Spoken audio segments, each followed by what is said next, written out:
দুনিয়াতে কামলে ওয়ালা রুজ হাসরে মুকুটওয়ালা দুনিয়াতে কামলে ওয়ালা রুজ হাসরে মুকুটওয়ালা তিনি এতিম হলেও বটে বাদশাহ দু জাহান আশিক মঞ্জুর কি বলবে আমার রাসূলের ঈশান আশিক মঞ্জুর কি বলবে আমার হাবিবের ঈশান কন্যা আশিক মঞ্জুর কে বলবে আমার রাসূলের আরে যাহার জুতার ধুলার তোরে আরে যাহার জুতার ধুলার তোরে আরশ পেরেশান আশিক মঞ্জুর কি বলবে আমার রাসূলের ঈশান আশিক মঞ্জুর কি বলবে আমার হাবিবের ঈশান দুনিয়াতে কামলে ওয়ালা রুজ হাসরে মুকুটওয়ালা বলো দুনিয়াতে কামলে রুজ হাসরে মুকুটওয়ালা তিনি এতিম হলেও বটে বাদশাহ দু জাহান আশিক মঞ্জুর কে বলবে আমার রাসূলের ঈশান আশিক মঞ্জুর কে বলবে আমার হাবিবের ঈশান আমার নবীকে সম্মান কে দিয়েছে আরো জোরে বলুন বাজান কে দিয়েছে আমার বাবারা বন্ধুরা রে এমন নবীর উম্মত আল্লাহ আমরারে বানাইছি যে মায়ার নবী নূরের নবী দ্বীনের নবী দু জাহানের বাদশা নবী কুল কায়ানাতের নবী মুহাম্মদ আহমদ মুস্তাফা নবী সাল্লাল্লাহু আলাইহি ওয়াসাল্লাম আইজ মদিনাতে শুয়া শুয়া উম্মতি উম্মতি বইলা কান্দে জোর জোর কন্যা বাজান কথা ঠিক কিনা এমন নবীর প্রেম আমরা চাই কিনা এমন নবীর উম্মত আল্লাহ আমরার বানাইছে আমরা খুশি না বেজার আরো জোরে বলুন বাজান খুশি না বেজার এমন নবীর পরিপূর্ণ আদর্শ আমরা গ্রহণ করার দরকার আছে কি নাই জোরে জোরে কন্যা দরকার আছে কি নাই আমি বলতে চাই আমার মায়ার নবীর পরিপূর্ণ আদর্শ যার মধ্যে থাকবে ওই লোকটা বাজান ফজরের নামাজ ছাড়তে পারে না ওই লোকটা বাজান জোহরের নামাজ ছাড়তে পারে না ওই লোকটা আসরের নামাজ ছাড়তে পারে না ওই লোকটা মাগরিবের নামাজ ছাড়তে পারে না ওই লোকটা ইশারের নামাজ ছাড়তে পারে না ওই লোকটা তাহাজ্জুদের নামাজ ছাড়তে পারে না ওই লোকটা 5 ওয়াক্ত নামাজ ছাড়তে পারে না ওই লোকটা এক ভাই আরেক ভাইকে কষ্ট দিতে পারে না জোরে জোরে বলো কথা ঠিক কিনা তায়েফের ময়দানে এই ইসলামের দাওয়াত দিতে যাইয়া গো আমার নবীজির রক্ত মুবারক ঝরেছে জোরে বলো কথা ঠিক কিনা তায়েফের ময়দানে আমার মায়ার নবী যখন দ্বীনের দাওয়াত দিতে গেলেন তায়েফের যুবকরা আমার নবীজির দেহ মুবারকের মধ্যে পাথর মারছে পাথরের আঘাতে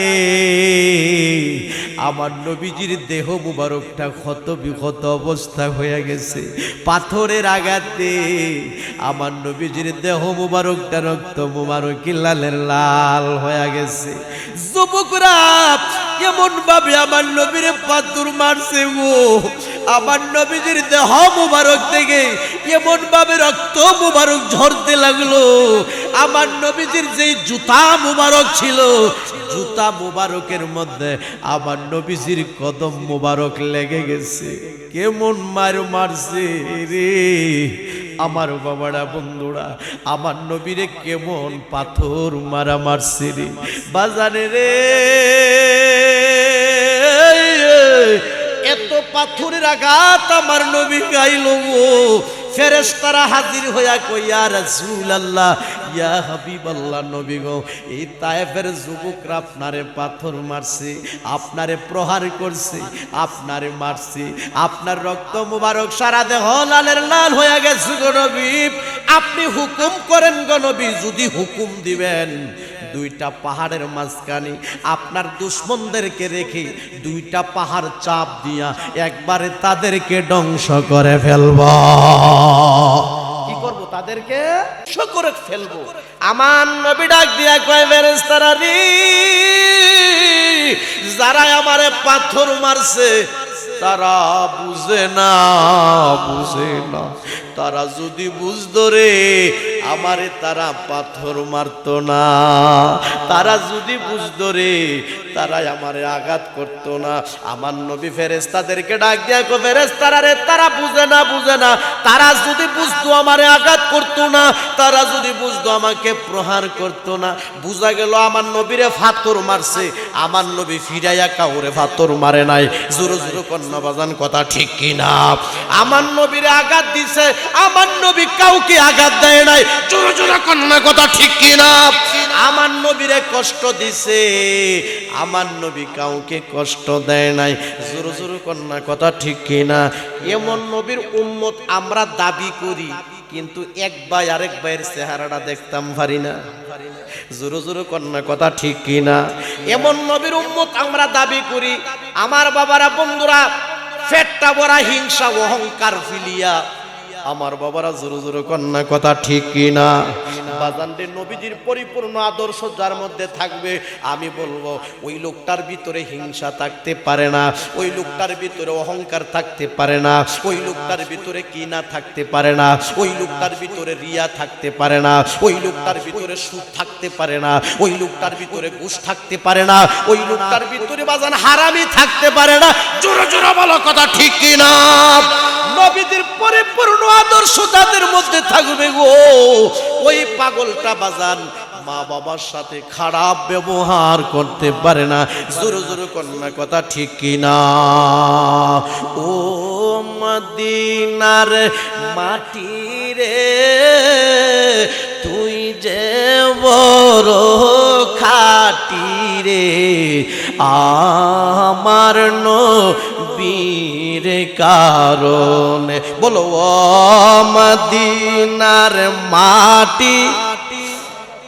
তুই যে বড় খাটি রে আমার নবীর কারণে বলো আমার নবীর কারণ আরে তুমি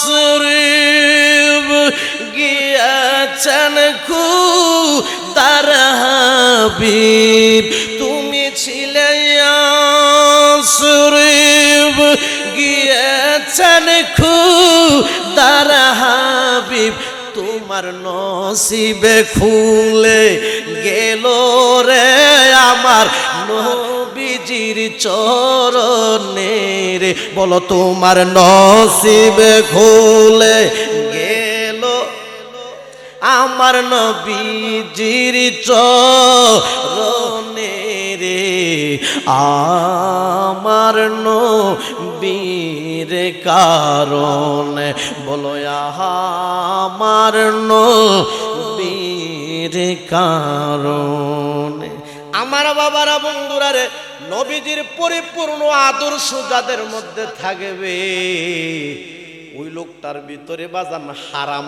থাকতে পারে না জোরে জোরে কন্যা কথা ঠিক কিনা নবীজির পরিপূর্ণ আদর্শ যাদের মধ্যে থাকবে আমার বাবারা বন্ধুরা ওই লোকটা বেনামাজি হইতে পারে না জোরে জোরে কন্যা বাজান কথা ঠিক কিনা নবীজির পরিপূর্ণ আদর্শ যাদের মধ্যে থাকবে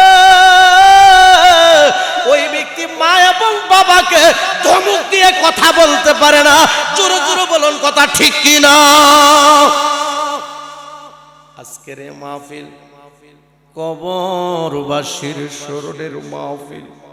অনেকের মা কবরে, অনেকের আব্বা কবরে, অনেকের দাদা কবরে, অনেকের দাদি কবরে, আবার অনেকের আব্বা আম্মা দুনিয়াতে বেঁচে আছে। জোরে জোরে কন্যা বাজান, কথা ঠিক কিনা? বাজান রে, সুন্দর পৃথিবীতে যাদের মা বেঁচে আছে, সুন্দর পৃথিবীতে যাদের আব্বা বেঁচে আছে, অনুরোধ করে বলে যায়, সারা জীবন জিন্দিগি তুমি বন্দিগি করবা, সারা জনম জিন্দিগি তুমি আমল করবা। যতদিন বেঁচে থাকবা প্রত্যেক বছর বছর এই মক্কা শরীফ যাইবা, হজ করবা, পোস্টারের মধ্যে হাজি সাদ লাগাইবা। আমি পাগলা কইয়া যাই, তোমার প্রতি যদি তোমার মা অসন্তুষ্ট থাকে, তোমার প্রতি যদি তোমার বাবা অসন্তুষ্ট থাকে, তোমার নামাজ, তোমার রোজা, তোমার হজ, তোমার যাকাত, তোমার জিয়াফত, জীবনে যত আমল করবারে, কোন আমল আমার মাওলার দরবারে কবুল হবে না। জোরে বলুন বাজান, কথা ঠিক কিনা? লেবাসটা খুব সুন্দর দেখতে, দেখা যায় ভালো, এই দেহের মধ্যে রেশমের চামড়ার মতো পাঞ্জাবি, নিচের এক সাইজ গেঞ্জিরা দেখা যায় দেখতে ভদ্র, মানুষও কয় তারে ভদ্র, কিন্তু বাজান মা বাপরে খাওয়ন দেনা। এমন কিছু লোক সমাজে বাজান আছে কি নাই? আমি জানি এই মাহফিলটার মধ্যে যুবকরা বড় কষ্ট করছে, যুবকরা বড় টাকা দিছে, পয়সা দিছে, মুরব্বীরা যুক্তি দিছে, পরামর্শ দিছে, টাকা দিছে, পয়সা দিছে। এ যুবক কইয়া যায় রে, মাহফিল করো ভালো কথা, যদি তোমার মার সাথে তুমি খারাপ ব্যবহার করো, যদি তোমার আব্বার সাথে ভালো ব্যবহার করো, এই মাহফিল করার কোনো ফায়দা আসেনি। জোরে জোরে কন্যা, কোনো ফায়দা আছে? এই বিদায়কে আমরা মাহফিল ছেড়ে দিব না রে না, মাহফিলও করতে হবে, মাহফিলও শুনতে হবে, 5 ওয়াক্ত নামাজও পড়তে হবে, পাশাপাশি মা বাবার খেদমত করতে হবে। আমার আল্লাহ পাক রব্বুল আলামিন পবিত্র কোরআন শরীফে বলেন, আমার সাথে সাথে সবাই একটু মায়া কইরা পড়ুন, বিসমিল্লাহির রহমানির রহিম।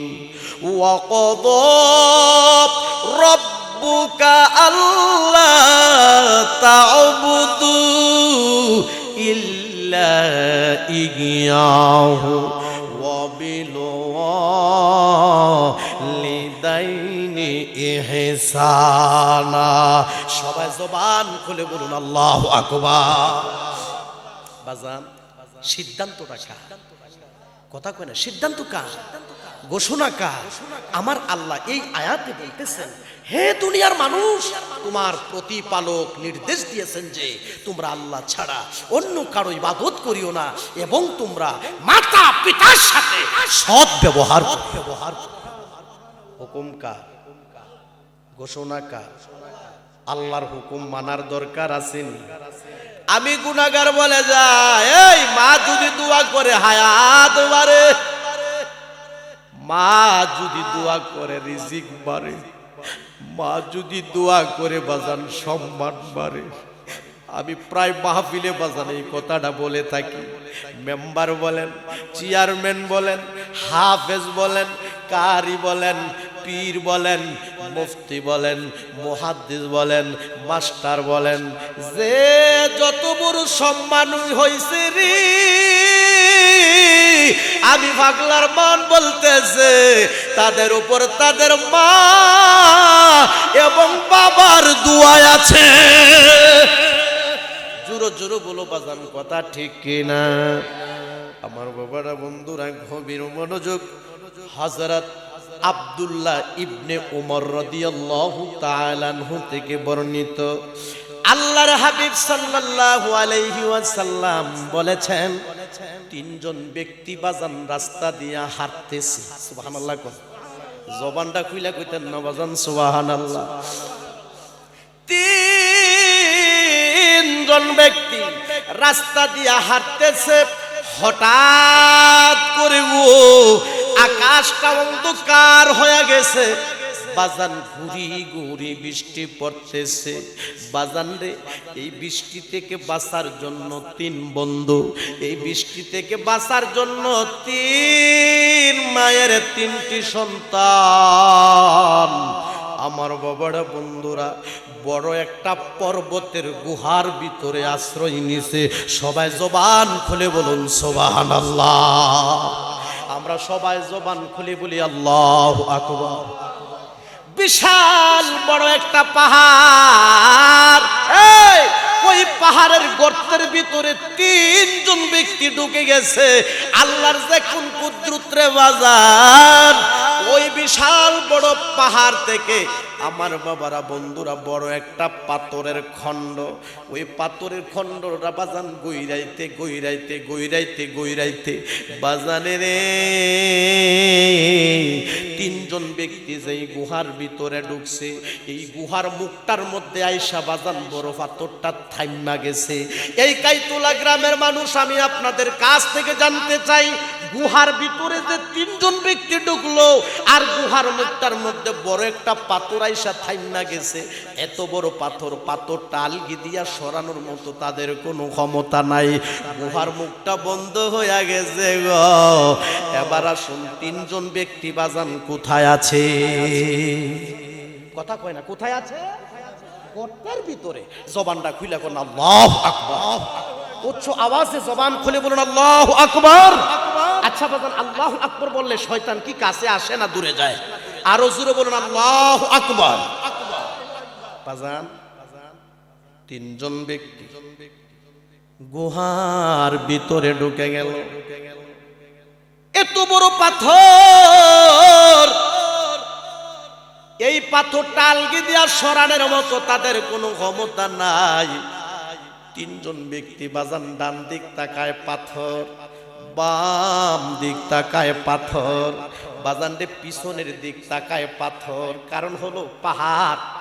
আরবে যারা গেছে তারা বলতে পারবে পাহাড়গুলি পাথরের মতো। জোরে জোরে কন্যা বাজান, কথা ঠিক কিনা?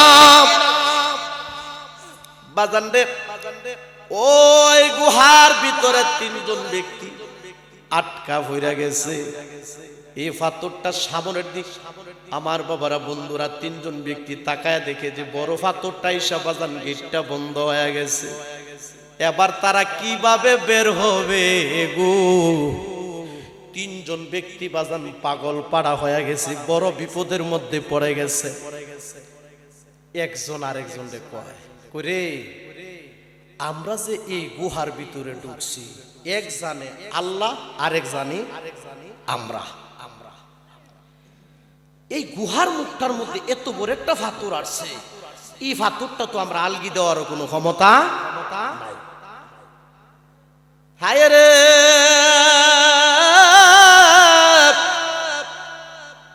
আল্লাহ ছাড়া কোনো মাবুদ নাই। জোরে জোরে কন্যা, কথা ঠিক কিনা? যুবকগুলি গুহার ভিতরে বড় টেনশনের মধ্যে পড়ে গেছে, আর ভরসা করতেছে বাজান কার উপরে? কথা কয় না বাজান, কার উপরে? আমরা যখন বড় বড় বিপদে পড়ে যাই, আমরা রে বড় বড় বিপদ থেকে বাঁচায় কে? বাজান বাঁচানোর মালিক কে? গতি নাই রে, গতি নাই রে, গতি নাই আমার আল্লাহ ছাড়া, আমরার কোনো মাবুদ নাই। আমার আল্লাহ ছাড়া আমরার কোনো মাবুদ নাই। বাজান খারাপ লাগতেছে নাকি? কত মানুষ আইলো গেল, রইল না। বলো কত মা আইলো গে, রইল না। কবর দেশে হইল তা দের ঠিক ঠিকানা, কোন কবর দেশে হইল তাদের ঠিকানা। বাজান তারা যেন কয়জন মনে আসেনি? 3 জন। একজন আরেকজনকে কয়, দেখ এমন জায়গার মধ্যে আমরা বিপদে পড়ছি রে, আল্লাহ ছাড়া আমরা কোন উপায়, কথা কোন আল্লাহ ছাড়া আমরা কোন উপায়, একটা কাজ কর, তুমি একটু চিন্তা করে দেখো তোমার জীবনে তুমি কোনো নেক আমল করছো নি? আমি আমার চিন্তাটা করি আমার জীবনে কোনো বালা কাম করছে নি। 3 নাম্বার ব্যক্তির তুমি তোমার চিন্তাটা করে দেখো তোমার জীবনে তুমি কোনো ভালো নেক আমল করছো নি? এই নেক আমলের উসিলা দিয়ে যদি আমরা আল্লাহর কাছে দোয়া করি, এমনও তো হইতে পারে এই গুহার বিপদ থেকে আল্লাহ আমরা মুক্তি করে দিতে পারে। জোরে জোরে কন্যা পারে কি পারে না? আমার আল্লাহ পারে কি পারে না? কয়জন জানে? মাশাআল্লাহ। আব্বা ওয়াজ বেশি লাগে না, বুঝলে অল্পই যথেষ্ট। আর একটু জোরে কোন কয়জন? 3 জন থেকে 1 নাম্বার ব্যক্তি আল্লাহ তাআলার দরবারে হাত বাড়ায়া দিয়া কান্দে, কো আল্লাহ আমার জীবনে আমি তেমন বেশি নেক আমল করতে পারি নাই, আমার জীবনে আমি তেমন বেশি আমল করতে পারি নাই, আল্লাহ গো আমার জানা মতে আমি একটা বালা কাম করছি। সুবহানাল্লাহ কইতেন না? আল্লাহ তাআলার দরবারে কান্দে আর কয়, আল্লাহ আমার ভালো কাজটা হলো আমি আমার মা এবং বাবার খেদমত করছি। আচ্ছা আব্বা আম্মার খেদমতটা ভালো কাজ না খারাপ কাজ? আব্বা আম্মার সাথে সৎ ব্যবহারের কথা কে বলছে? আর জোরে বলুন বাজান, কে বলছে? গভীর মনোযোগ। 3 জন থেকে 1 নাম্বার ব্যক্তি আল্লাহরে ডাক দিয়ে, গো আল্লাহ আমি তেমন আমল করতে পারি নাই, তবে আমার জানা মতে আমি একটা ভালো কাজ করছি। এই কাজটা হলো আমি আমার মা বাবার সাথে সৎ ব্যবহার করছি, আমি আমার জনম দুঃখিনী মায়ের খেদমত করছি। আল্লাহ আমার পেশা ছিল আমি মাঠে বকরি চড়াইতাম, আমি সারাদিন মাঠে বকরি চড়াইয়া যখন সন্ধ্যা হতো মাবুদ রে আমি বাড়িতে আসতাম, বাড়িতে আসিয়া ওই পশুগুলি থেকে আমি দুধ দোহন করিয়া ওই দুধের গ্লাসটা লইয়া আমি আমার মায়ের পাশে দাঁড়ায়া যাইতাম। সবাই জবানটা খুইলা কইতেন না সুবহানাল্লাহ? আল্লাহ গো আমি পশু চড়াইতাম, পশুগুলি থেকে আমি দুধ দোহন করিয়া দুধের গ্লাসটা লইয়া আমার মায়ের পাশে দাঁড়ায়া যাইতাম। আল্লাহ গো আমার ছেলেও ছিল আমার মেয়েও ছিল, ছেলেগুলি মেয়েগুলি খাম খাম বলতো, কিন্তু আমার একটা অভ্যাস ছিল আমি আমার জনম দুঃখিনী মারে না খাওয়াইয়া আমি আমার সন্তানদেরকে পর্যন্ত খাবার দিতাম না। তো বোঝা গেল উনি ওনার সন্তানের চেয়েও জনম দুঃখিনী মা এবং বাবারে বেশি ভালোবাসে। জোরে জোরে কন্যা কথা ঠিক কিনা? আমার বাবারা বন্ধুরা রে, ও কাইতুলা গ্রামের মুরব্বি বাজার না গো, আপনাদের চেহারার দিক তাকাইয়া আমার মন বলতেছে আপনারা মার পাগল, আপনারা বাবার পাগল। কারণ হলো মুনাজাতে আপনারা কামছেন, দাড়িগুলি ভিজা গেছে গো, বুঝা গেল চুল পাইকা গেছে, দাড়ি পাইকা গেছে। বাবা তোমরা তো মা এবং বাবারে ভুলো না। জোরে জোরে কন্যা কথা ঠিক কিনা? নারে তাকবীর, নারে রিসালাত। মার মতো দরদিকে ও নাই রে। আম্মা নাইকার একটু হাত তুলেন দেখি, মা নাইকার মা। আরে এতিমের অভাব নাই, হাত নামান। নাই রে মার মতো দরদিকে ও নাই রে, আরে মার মতো দরদিকে ও, বলো মার মতো দরদিকে ও রে আপন নাই, আমার কেউ নাই রে দয়াল, আমার কেহ নাই, আমার কেহ। আরে আমি বিনে আমার মায়ের কোনা, আমি বিনে আমার মায়ের আর তো কেহ আপন নাই, আমার কেহ নাই দয়াল, আমার কেহ নাই রে কোনা, নাই রে কোনা, নাই রে মার মত রদি কেহ নাই। গভীর মনোযোগ। কয়জন যে? আরে মনো আছে দি। এক নাম্বার ব্যক্তি কই আল্লাহ হঠাৎ করে আমার পশুগুলি একদিন বহু দূরে চলে গেল, আমার বকরিগুলি বহু দূরে চলে গেল। এই বকরিগুলি নিয়ে আসতে একদিন আমার দেরি হয়ে গেছে, রাত গভীর হয়ে গেছে। আল্লাহ গো, আমি আগের নিয়ম মাফিক আমি পশুগুলি থেকে আমি দুধ দোহন করছি। দুধ দোহন করিয়া আমি দুধের গ্লাসটা লইয়া আমি আমার মায়ের কাছে গেছি। যায়া দেখি গো আমার জনম দুঃখিনী মা ঘুমায় রয়েছে। আমি চিন্তা করলাম যদি আমি এই মুহূর্তে আমার মারে ডাক দেই আমার আম্মার ঘুমের ডিস্টার্ব হবে। আমি যদি এই মুহূর্তে আমার মারে ডাক দেই আমার আম্মার ঘুম ভাঙ্গা যাইবে। আল্লাহ গো, এই জন্যে আমি আমার মার ঘুম ভাঙ্গি নাই, মাকে ডাক দেই নাই। কিন্তু আগের নিয়ম মাফিক আমি দুধ দোহন করিয়া দুধের গ্লাসটা লইয়া আমি মায়ের কাছে দাঁড়ায়া রইছি। 1 ঘন্টা পার হয়ে গেছে, 2 ঘন্টা পার হয়ে গেছে, 3 ঘন্টা পার হয়ে গেছে, এইভাবে ভোর হয়ে গেছে। মসজিদে আজান হয়ে গেল, আসসালাতু খায়রুম মিনান নাওম। ঘুম হতে নামাজ ভালো।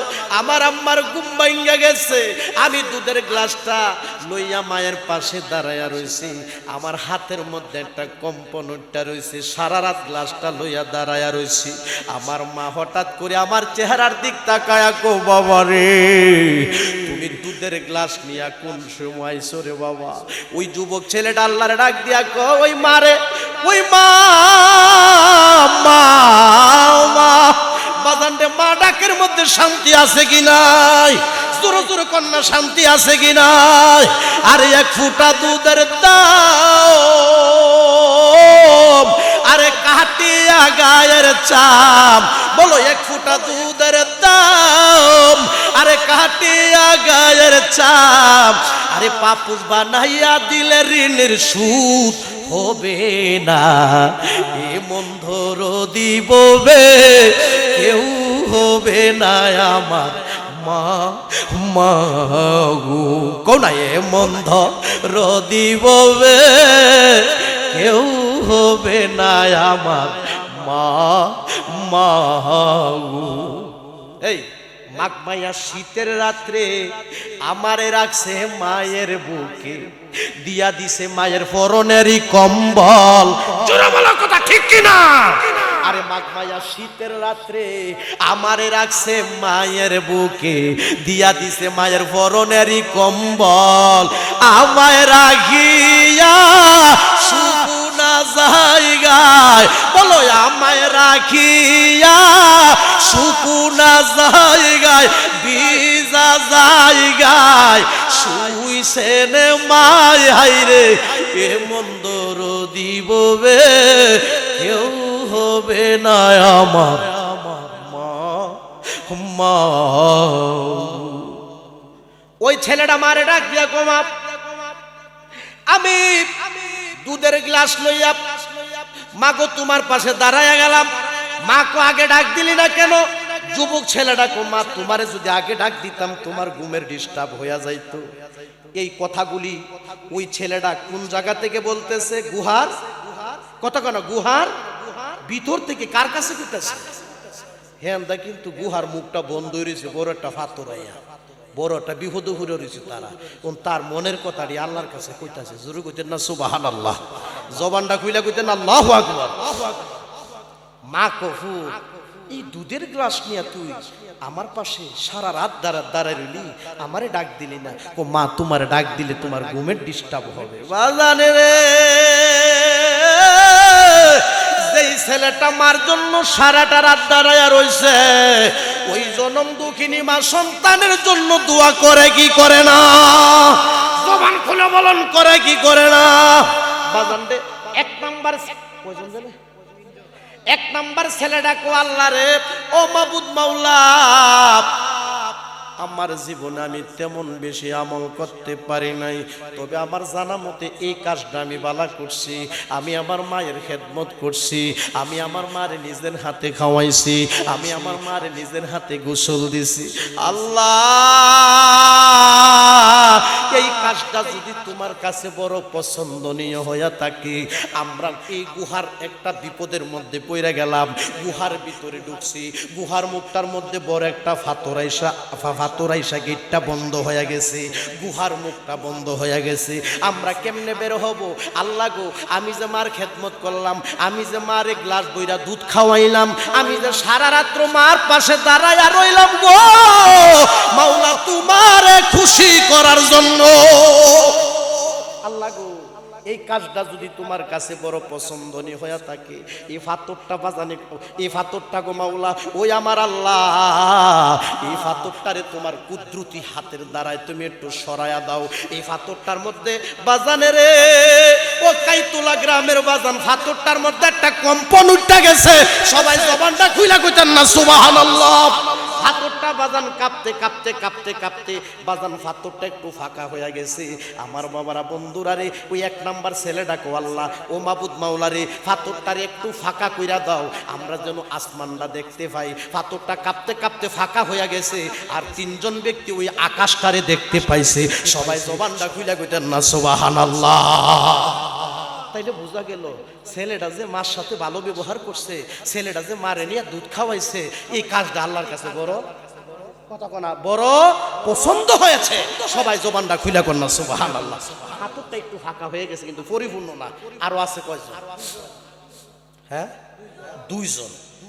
দ্বিতীয় নাম্বার ব্যক্তি গো, আল্লাহ আমার জীবন আমি তেমন বেশি ভালো কাম করতেছি না, তবে আমার জীবন আমি একটা ভালো কাম করছি।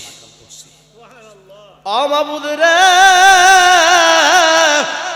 আমি আমার একটা চাচাতো বোনকে ভালোবাসতাম। আমার চাচাতো বোনটাকে একটা পুরুষ একজন নারীকে যতটুকু ভালোবাসতে পারে, আমি তার এমন ভাবে ভালোবাসা ফেলছি, হঠাৎ করে আমার মনের ভিতরে একটা শয়তানি ভাব চলে আসলো। আমি তার সতীত্ব নষ্ট করে ফেলবো। আমি তার কাছে প্রস্তাব করলাম, আমি তার কাছে বললাম, সে আমার কাছে 100 দিনার পর্যন্ত চাইলো। 100 দিনার আমি জোগাড় করতে সক্ষম হলাম। 100 দিনার লইয়া আমি তার সতীত্ব নষ্ট করার জন্য আমি তার সামনে বরাবর হইয়া বসে গেছি। আমার চাচাতো বোন আমার চেহারার দিক তাকায়া কয়, হে আল্লাহর বান্দা, আমার সতীত্ব তুমি নষ্ট কইরো না, তুমি আমার আল্লাহরে ভয় করো। নারে তাকবীর, নারে রিসালাত। আচ্ছা, যেই লোকটা আল্লাহরে ভয় করে, লোকটা কি খারাপ কাজ করতে পারে? কথা কোনা খারাপ কাজ করতে পারে?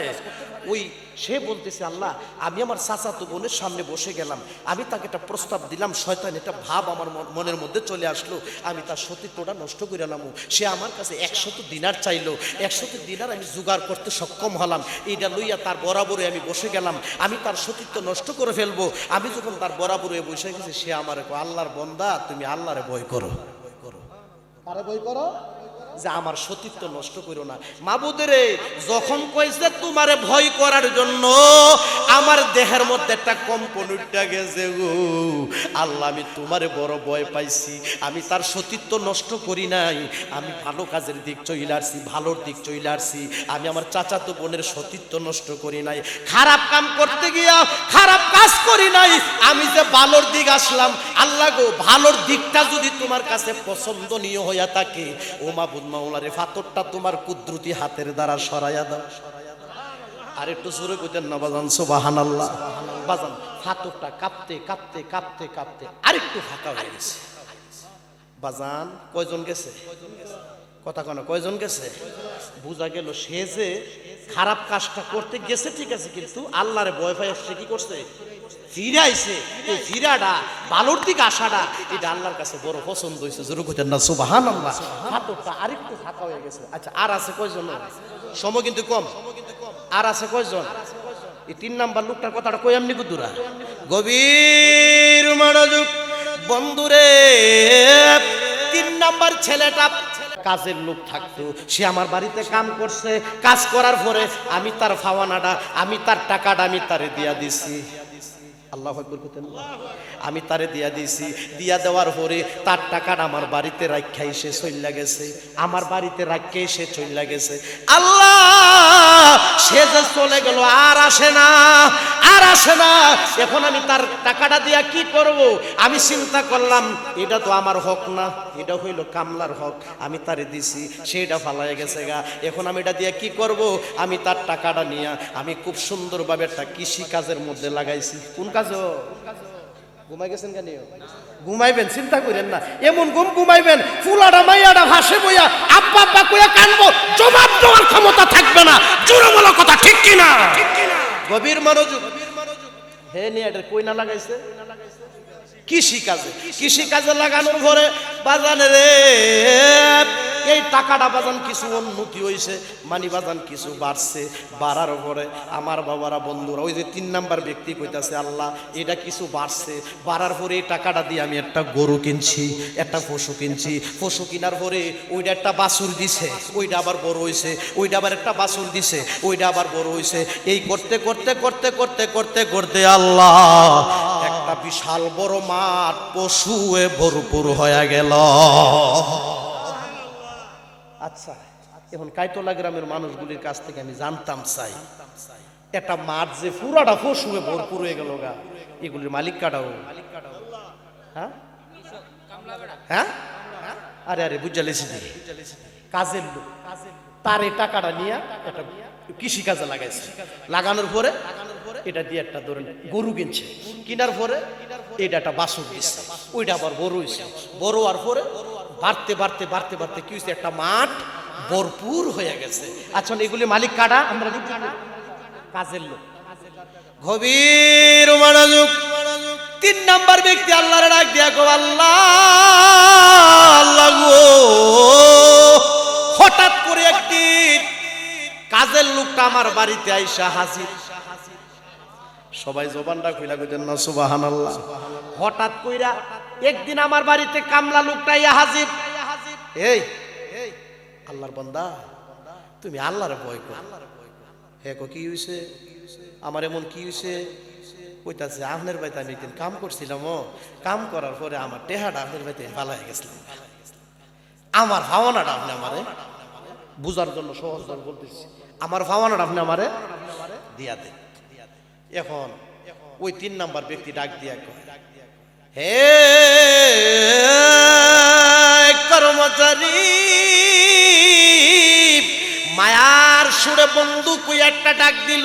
ডাক দিয়া কো, ওই যে দেখা যায় একটা বিশাল বড় মাঠ, এই মাঠের মধ্যে যতগুলি পশু আছে, যতগুলি বকরি আছে, সবগুলি তোমার, তোমারটি তুমি লইয়া যাও। হে ফালদারটা কো কি জানেন? আপনি কি আমার টিটকারি করাইতেছেন? আপনি কি আমার মস্কারি করাইতেছেন? আসলে কি সে মস্কারি করাইছে না পরিপূর্ণভাবে জিনিসগুলি তার? জিনিসগুলি তার। তখন সে বিস্তারিত বাইঙ্গা বলল, দেখো তুমি যে আমার বাড়িতে 500 টাকা রাইখা গেছলা, রাইখা যাওয়ার পরে এই আমি তোমার হকটা নষ্ট করছি না, নষ্ট না করে এটা নিয়ে আমি কৃষি কাজে লাগাইছি, কৃষি কাজের মধ্যে এটা উন্নতি হয়েছে, বাড়ছে, বাড়ার পরে এটা দিয়ে আমি একটা পশু কিনছি, গরু কিনছি, কেনার পরে ওইটা একটা বাছুর দিছে, ওইটা আবার বড় হয়েছে, ওইটা আবার বাছুর দিছে, এই করতে করতে মাঠটা ভরপুর হয়ে গেছে, এগুলির মালিক তো আমি না, তোমারটি তুমি লইয়া যাও, লইয়া যাও। আচ্ছা কোন শান্তি হন কর্মচারী হুশি না বেজার? কথা কয় না রে, হুশি না বেজা? পশু মাঠটা ভরপুর, তোমারটি তুমি লইয়া যাও। তাইলে বুঝা গেল সে পরের হক নষ্ট করে। আমরা মতো কিছু কিছু মানুষ আছে এমন 2-4-5 জন যদি ময়মনসিংহের লোক যদি ভালো আছে 2-4-500 টাকা এটা রাখবো না, খাইলে কাম করে কাইতুল্লা বাজার থেকে একটা মুরগা লয়ে বিরিয়ানি খাইলে জোরো জোরো কোন কথা ঠিক কিনা? বর্তমান যুগে আপনারা রাগ করেন না, কিছু কিছু মানুষ আছে কাম করায় ওটা দিত সালা, এমন কিছু মানুষ আছে এতিমের হক নষ্ট করে, জোরো বলো কথা ঠিক কিনা? পরের হক নষ্ট করা যাবে? আচ্ছা এবার আসে 3 নাম্বার ব্যক্তিটা আল্লাহর ডাক দিয়া কো, আল্লাহ আমার বাড়িতে যে সে পাওয়ানাটা ফালাই গেল, আমি ইচ্ছা করলে তার পাওয়ানাটা খায়ালাইতে পারতাম, পরের হকটা আমি নষ্ট করতে পারতাম।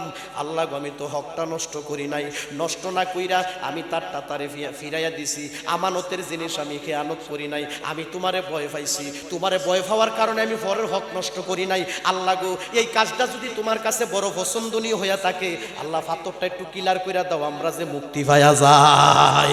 বাজান রে ওই ফাতরটার মধ্যে বাজান একটা কম্পন উঠে গেছে, কাঁপতে কাঁপতে কাঁপতে কাঁপতে বাজান ফাতরটা একবার মানে গুহার মুখটা ক্লিয়ার হয়ে গেছে, গেটটা ক্লিয়ার হয়ে গেছে। 3 জন ব্যক্তি ওই গুহার বিপদ থেকে মুক্তি পাওয়া গেল। আচ্ছা এবার আসে কাটা কদ্দু বুঝছে তারা যেন মুক্তি পাইল কটা কাজের বিনিময়? কথা কেন কটা? 3টা। 1 নাম্বার কি মা বাবার, 1 নাম্বার ছেলেটা মা বাবার, 2য় নাম্বার কি খারাপ কাজ থেকে বিরত, আচ্ছা আল্লাহরে ভয় করছে।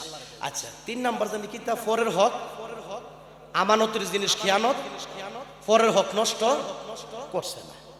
এই 3টা নেক আমল, 3টা ভালো কাজ যদি আমরার মধ্যে থাকে, আল্লাহ আমরারে বড় বড় মুসিবত থেকে বাঁচাইতে পারে কি পারে না?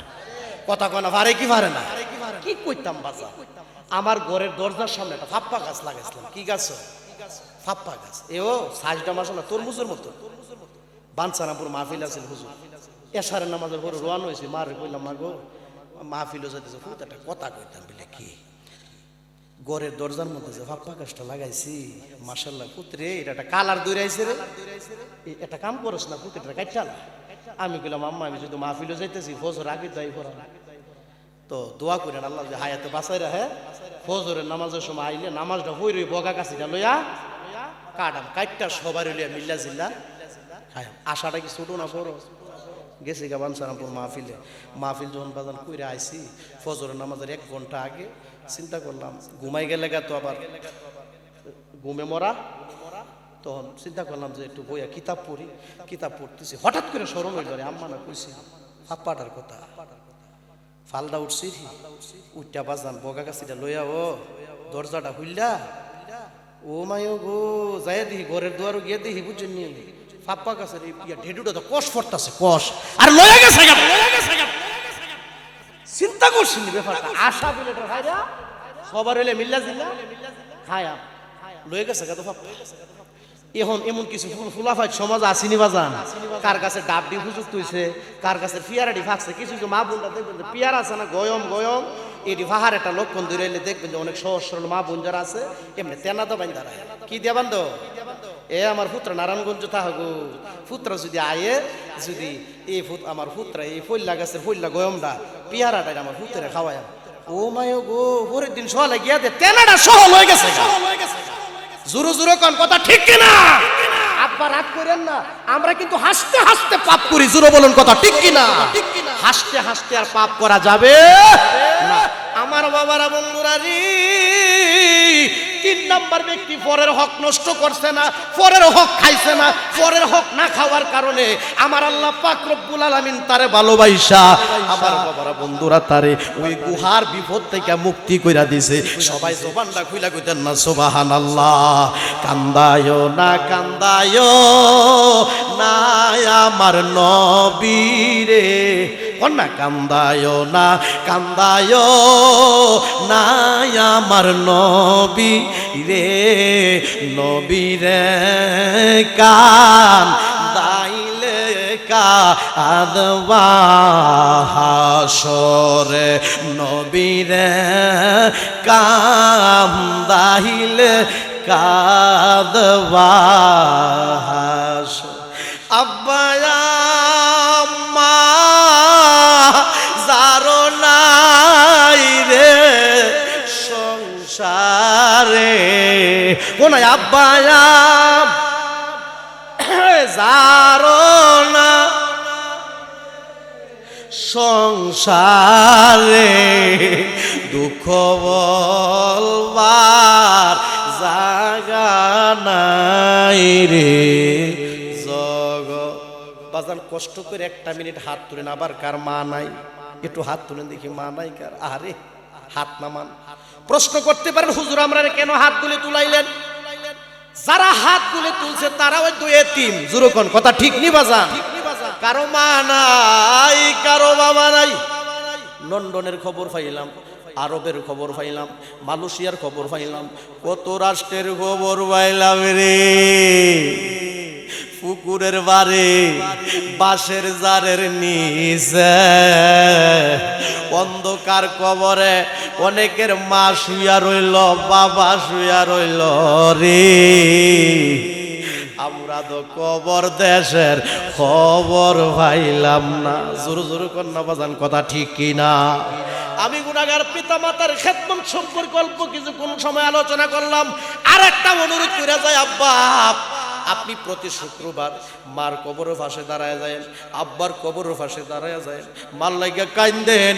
আমার আল্লাহ কান্দুন না, মানুষরে ভালোবাসে। আব্বা আম্মার কবর পাশে দাঁড়ায় কানবেন আর বলবেন রব্বির হামহুমা কামা রাব্বায়ানি সগীরা, কন্যা রব্বির হামহুমা কামা রাব্বা ইয়ানি সগীর। এই বাজান অনেকের মা কবরে শুয়ে রইছে। বাজান রে মাগ মায়া কোন কোনটা শীতের রাত্রিতে মা যদি তোমারে রাখছে ডান পাশে, ডান পাশে ফরসাপ করে দিলে মা আবার আমারে বুকের বাম পাশে রাখছে, বাম পাশে রাখলে বাম পাশের জায়গাটা ফরসাপ করে দিলে মা আবার বুকটার মধ্যে রাখছে, বুকের মধ্যে রাখার পরে বুকটার মধ্যে পায়খানা করে দেওয়ার পরে জনম দুগিনী মা ফরসাপরে ফরসাপ মনে করে নাই, পায়খানাকে পায়খানা মনে করে নাই, আতর গোলাপের মতো মনে করে লালন পালন করে বড় বানাইয়া এমন মা বুঝি শুয়া রইছে রে অনেকের অন্ধকার কবরে। মনটারে বেজার করে কান্দা কান্দা কও দুধ কলা খাওয়ায়া আব্বা আম্মা বলছো আমরা রে, এখন বুঝি শুইয়া গয়াছ কবরে। কোনটা এখন বুঝি শুইয়া গয়া আস। আরে অনেকের মা কবরে শুয়ে রয়েছে, এমন এতিমাজ্জার মাহফিল বইয়া রয়েছে। এমন দিন গেছে রে অভাবের লাগে মারে ডাক্তার থেকে ওষুধ না খাওয়াইতে পারে নাই, এমন দিন গেছে অভাবের লাগে মার 1 কেজি আঙ্গুর ফুলেন না খাওয়াইতে পারে নাই, এমন দিন গেছে অভাবের লাগে রে মার একটা নতুন কাপড় কিনা দিতে পারে নাই। হাই রে দেখা গেছে এখন ছেলেটা বিদেশ গেছে, নাতি বিদেশ গেছে, যায় রে লক্ষ লক্ষ টাকার মালিক হইছে, বাড়ি হইছে, গাড়ি হইছে, টাকা হইছে, পয়সা হইছে, সব হইল রে। আরে অনেকের মাও নাই বাবু নাই। এমন মার জন্য আপনি কি করবেন? চোখের পানি বেশি বেশি করে ছাড়বেন, বেশি বেশি করে কানবেন। বৃষ্টির পানি দিয়ে কবর আযাব ঠান্ডা হয় না, বন্যার পানি দিয়ে কবর আযাব ঠান্ডা হয় না, কুয়াশার পানি দিয়ে কবর আযাব ঠান্ডা হয় না, আরে বর্ষার পানি দিয়ে কবর আযাব ঠান্ডা হয় না। কোন এক সন্তান যদি মার জন্য চিকন চিকন ঠুটটি কাঁপাইয়া কাঁপাইয়া বিনায়া বিনায়া যদি মার জন্য কানবি রে, চোখের পানির উসিলায় আমার আল্লাহ মা বাবার কবরের আযাব মাফ কইরা দিব।